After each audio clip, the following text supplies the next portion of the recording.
Hey everybody, welcome to Old Friends, New Problems. I'm David, I'm Dale. and happy 4th of July, Dale. Belated 4th of July, Yes, yes. yes. It's a big Uh, one, 250 years of America.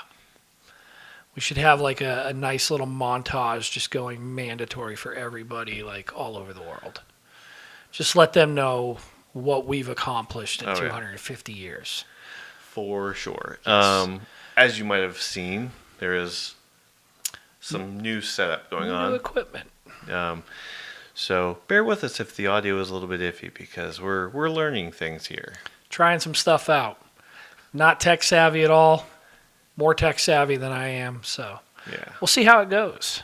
hopefully it goes well. But at least we're in air conditioning. Yes, we do have the air It conditioning. is insanely hot outside. It is. Now I know that like when you get in your car, initially the temperature on the thing usually reads higher than normal, but it was reading like 110 the other day. I feel like when you initially get in the car, it's telling you the truth. Probably. And then once you start driving for a few minutes, it kind of tones it down because it's like, all right, the shock and awe is over with now, so we're going to make you feel a little better about it. Mm-hmm. But it's still really that hot from initially. Yeah. So, yeah, it's pretty terrible. But World Cup's going on. Pretty fun. You caught any of those games? So the only games I've been able to watch at full length was I watched Croatia. Tis my homeland. Well, my ancestry, anyways. Yes. So I was really excited about that. Unfortunately, had to see them lose. That was not so great. And then I've watched. Who did I watch? I watched England play somebody. Who did they play last? Well, they had a game Okay, yesterday, so so we are we're a little recording. behind. What do Yeah, you mean? they had a game last night. Was it last night they had a game? I thought it was today they had a game. No, I think it was last night. Did you watch that It one? was last night. Yeah. Yes, it was last night. Yeah. Okay. So, So we are recording this for the record on July 6th. You'll Yes. probably see it tomorrow on July 7th, so bear in mind. So- Yeah, I watched that. I was. That was heartbreaking. which brings me to my point Okay. on the World Cup. All right. So, I love soccer. It's a fun sport. My kid plays soccer. Love watching it. It's great. I feel like FIFA really needs to get it together on their penalty system and their structure. You're way too big at this point to not have this stuff figured out.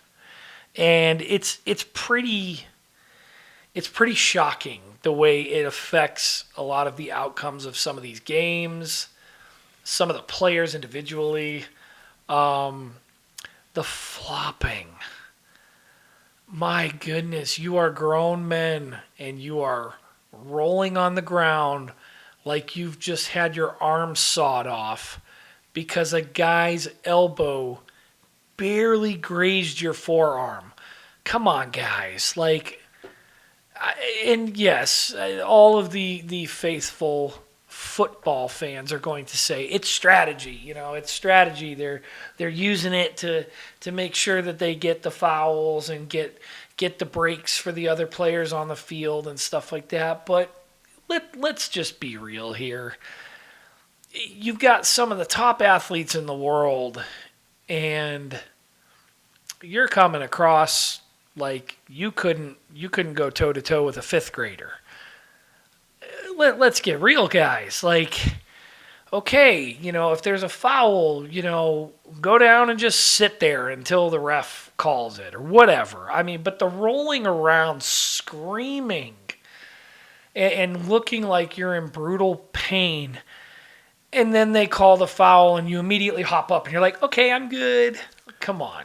The only one that I saw that happened was I think when Mexico played, and it was like at the end of the game, and the dude was like literally like I was laughing because I was hysterical. Not it wasn't funny that he got hurt, but it was hysterical because dude is on the ground like scooches over to like just out of bounds. Yes. And then like the medical staff, like they kick the corner kick, and then the medical staff come out and they're like trying to work on the dude Over like, on the while sideline. they're just going at it. That would never happen in American football. So it's my understanding, like when he pulled himself out of bounds, that was a legitimate injury, and he pulled himself out of bounds to not stop the play of the game. Right, because they could have just called the game Yes. at that point. So most of the time, these guys are going down and they're rolling around on the field, acting like they're dying, and they're not even hurt. Like, let's just be real. You're not hurt. We know you're not hurt. And it's just we've got to get a grip on this. If you want football, I'll call it what you want to call it. If you want football to be Soccer. I don't disagree, but we'll call it football. If you want it to be successful in the States like it is overseas, because let's be real, they're targeting our market right now. It's blowing up over here, and they want your money.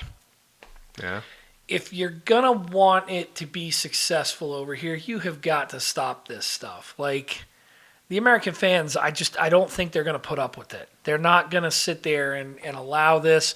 They'll wind up chasing FIFA right out of the country. Yeah. And David Beckham, props to him, because I feel like what he has done with bringing Lionel Messi over Yeah.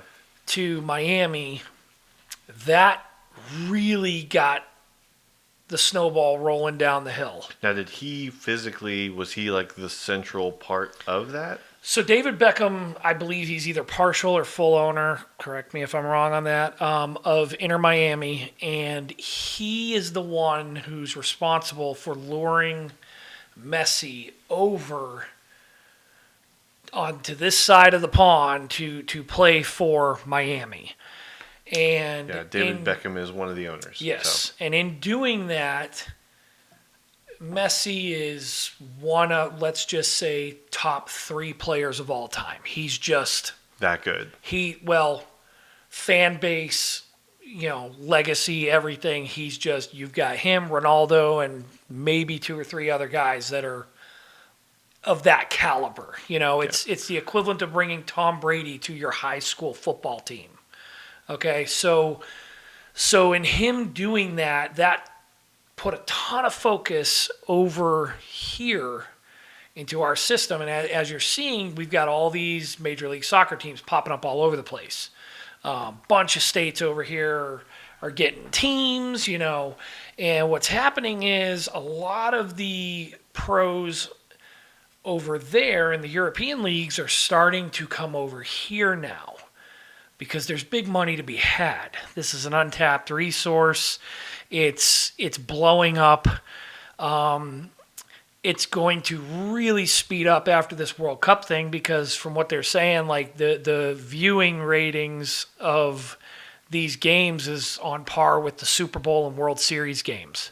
Like, the numbers are huge. I believe it, yeah. So the money is there. The American fans are hungry for it. But you got to get your crap together, FIFA.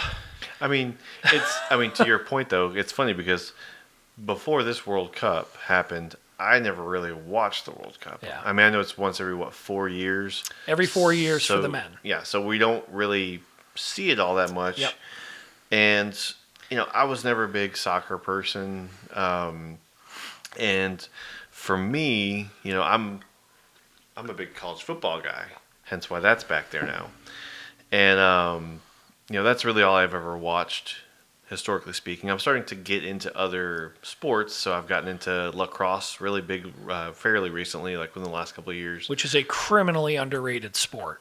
Hilariously underrated, I agree. Yes. Because such a great sport. It really is. And if you haven't seen a lacrosse game, go check one out. It's worth your time. Who do you like to go see? The Swarm.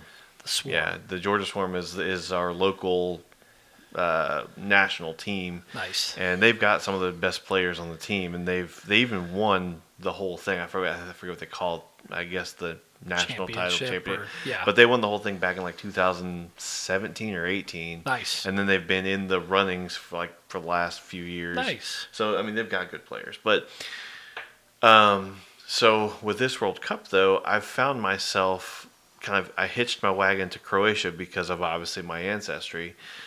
But then I said to myself, I was like, well, let me just watch a couple other games. And so I've been turning on, this game, that game, and a coworker of mine, his name is Rigo.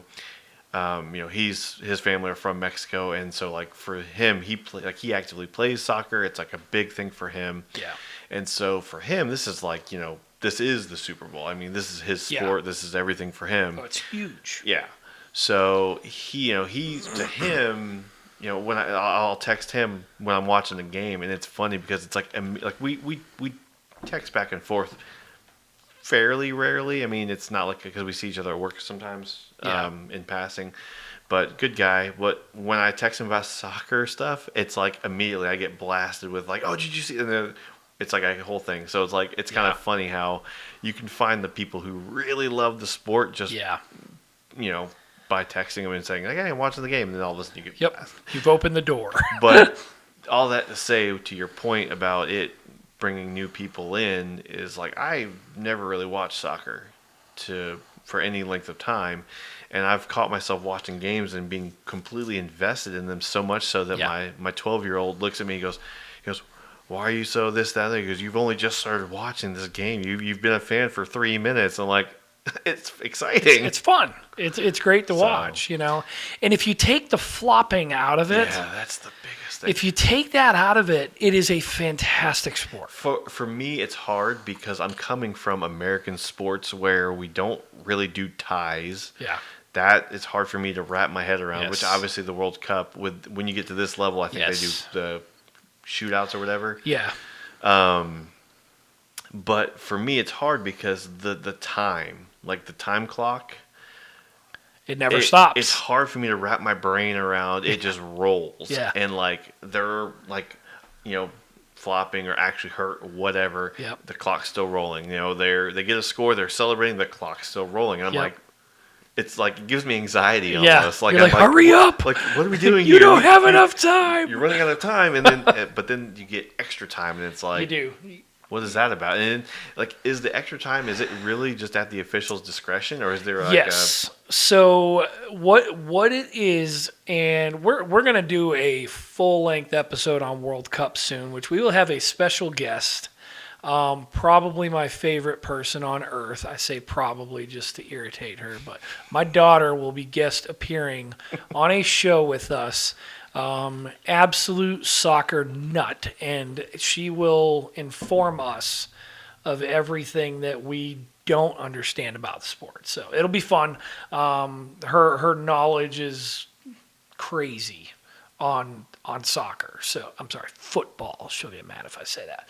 So, but yes, the way I understand it is the ref, every time a player goes down, or any time a penalty occurs, or any time they're doing VAR, which is the video assisted replay or review, that time is being tallied up to where at the end of the regulated time, they will add on the extra time for stoppage, and it's called stoppage time. Yeah. And they do that for the first half and the second half.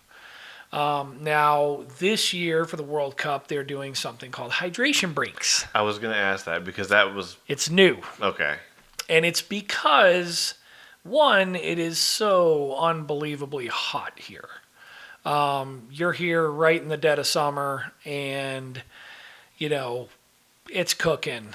These games are occurring in Texas. They're occurring in Mexico City, Mexico, California, down here in Georgia, Miami.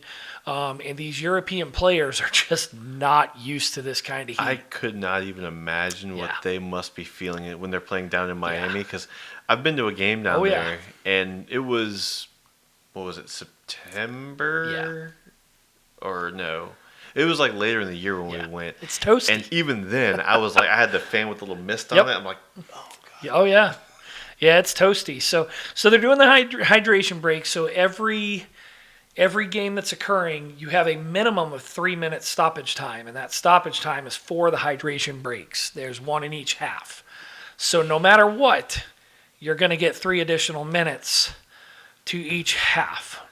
So here's my thoughts on this, though, and obviously, it's bigger than me by a long shot. Just stop the clock. Yeah, just blow the whistle. 3 minutes. Okay, let's go. Yeah, and then All right, cool. put a rolling clock on the thing that says 3 minutes, ticks down to nothing, and then start the timer again. Yep, and I mean, I get it. It's the way they've always done it, but it's like adapt or die. Yeah. You know. So I feel like soccer, football, whatever you want to call it, it's soccer for me. If we win the whole shebang, The world calls it everybody soccer. calls it soccer for 4 years. That's not a must. That's Non-negotiable. yeah. It's happening. We're not sending you any more ranch dressing. Nope. If you don't call No it more soccer. ranch dressing. You don't get to come visit anything. Like, you have to call it soccer. There's going to be a test when you get off of the airplane that says, what is this sport called? And if you call it football, we're sending you home. You can come back, but you got to call it soccer. The only person that's immune to that is Danny Rojas, and he can say it because football is life. Yes, Ted Lasso. Yes, So, which I'm excited for season 4 coming back. It is coming That's back. a show that we didn't actually talk about in one of our previous episodes where it ended and we wanted more. But they gave us more. They did. So They there listened. you go. So, but yeah, so, I feel like we'll see how things go. We're coming up towards the end of this World Cup thing, and on the bright side, in 2 years you have the Women's World Cup because it's every 4 years they do the men's and every 4 years they do the women's. So but the it's women's, staggered. Yeah, okay, that makes sense. And the Women's USA team has won the World Cup a couple times, I think. Now, has USA men's never won it? They've never won it. I believe the highest they ever, and this is where my daughter will be very quick to spout out this knowledge, but I believe the highest we ever finished was third. Okay.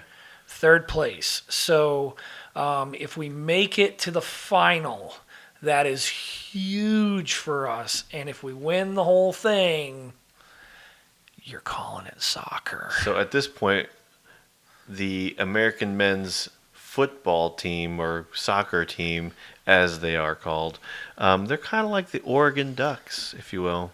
Yes, that is some shade. Not ashamed. Sorry, not sorry. So, yeah, it's been fun. We've fallen in love with some new athletes, people that we never heard of.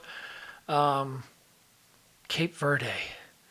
So I don't, and we're talking a lot about the World Cup when this whole episode wasn't supposed to be about the World Cup. It's going to be. That's fine. We let things flow. Yeah, it's fine. It's natural. So what's the big thing about Cape Verde? And because I saw a bunch of people talking about how great it was, and this is amazing for the sport, and this, that, and the other, and yeah.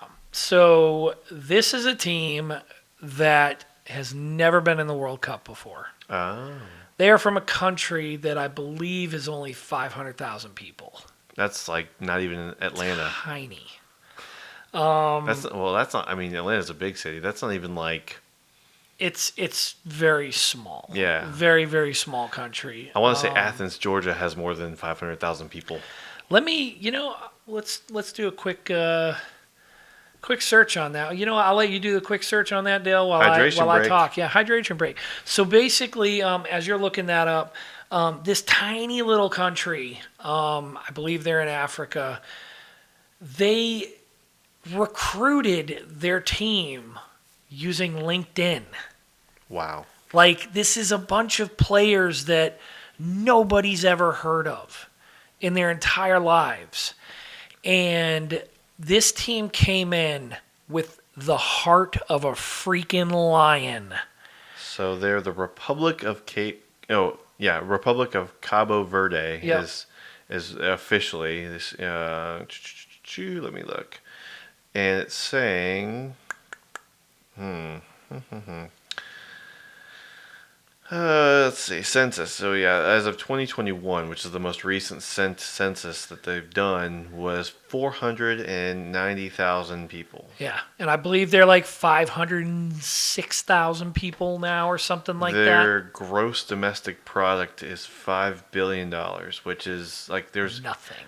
there's multiple individuals who alone have that much or Yes. more. So per capita, about $10,000 per capita. It's my understanding they don't even have like fresh water on their island. It's a couple of islands, but they literally have to have it shipped in. That's how small this country is. And these guys came into this match playing with integrity, heart, and respect. And everyone's like they're not going to go far. The massive underdogs. And they made it all the way into the knockout stage. And then they got put up against Argentina, the defending world champions. And they made them sweat. So for reference, so Cape Verde is just ever so slightly bigger in overall size than Rhode Island. Yes, they're tiny. And these guys went against the juggernaut. Basically a true David and Goliath moment. And you're talking Lionel Messi, one of the greatest players, arguably the greatest player to ever play the sport, is on this team going against this tiny little nation. And they made them sweat. And they could have won that game. It was close. I mean, it was close down to the last second. So that's the one I should have been watching.